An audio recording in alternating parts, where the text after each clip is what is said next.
Chapter 1: The Definition of Story. We started our thought experiment with Kenneth Burke's definition of story as equipment for living.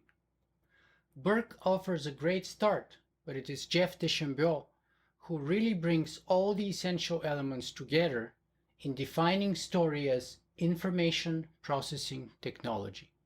And whether we realize it or not, it is among the oldest, most powerful, and longest lasting technologies we have. But let us break it apart and take a closer look to see how and why DeChambeau's definition works so well. The first thing we ought to note is that story is about information. It started around the cognitive revolution 70,000 years ago, when we had no writing and story was the vehicle that carried information from one person to another, one generation to another. Then we invented writing and moved from the oral to the written word. Story got even more powerful because we could suddenly send information both across space and time. Even today, in the age of 24-hour news, social media, YouTube videos, and audio podcasts, the most popular and powerful memes still come wrapped in some kind of story, because story was and continues to be the best vehicle for capturing, carrying, and transmitting information. The second is that story is about processing, that is, organizing said information in a way that provides new insight we did not have before. In other words, a story can take data and make sense of it. So it turns information into knowledge, because there is a point to using story, a lesson to be learned. It is for this reason that Walter Benjamin notes, "The value of information does not survive the moment in which it was new. It lives only at that moment. It has to surrender to it completely and explain itself to it without losing any time." A story is different. It does not expand itself. It preserves and concentrates its strength and is capable of releasing it even after a long time. The third part is that it is technology, because story is a conceptual tool created by Homo sapiens. For example, Kevin Kelly defines technology as anything useful invented by a mind. For Angus Fletcher, technology is any human-made thing that helps to solve a problem. As any good tool, we can apply story to many a problem to help us understand, make sense of, and deal with. No story, no way to organize information, no way to process it, no way to make sense of, remember, or understand, because story is ultimately about understanding and solving problems. More on that on chapters 6, 7, and 9. Story also has very specific features, characteristics, and structure that make it both powerful and unique. And it is neither simple narrative nor mere propaganda.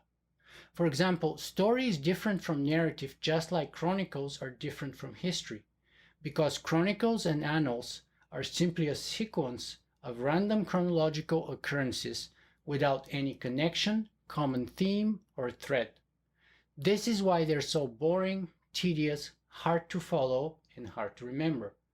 To turn a narrative into a story, we need a unifying theme, a greater point of view, a moral, a lesson, a vision, or a promise that will allow us to not only remember and organize, but also process and understand what has occurred, why, and what could or should be next.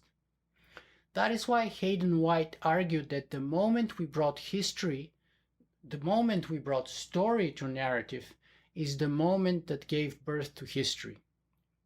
In the words of David Campbell, history proper requires the narration of events so that they are revealed as possessing a structure, an order of meaning, that they do not possess as a mere sequence. For both White and Campbell, it is only after embracing a meaningful structure that history proper breaks from the ranks of the ancient annals and chronicles and claims its modern-day place among the other sciences. Story is also different from propaganda because story is about the audience, not about the storyteller. Thus, the storyteller is not the hero, the audience is. This is a critical point to understand. A story is not about the storyteller's ego or agenda. It is about the audience, informing, entertaining, enriching, and teaching them something worthwhile.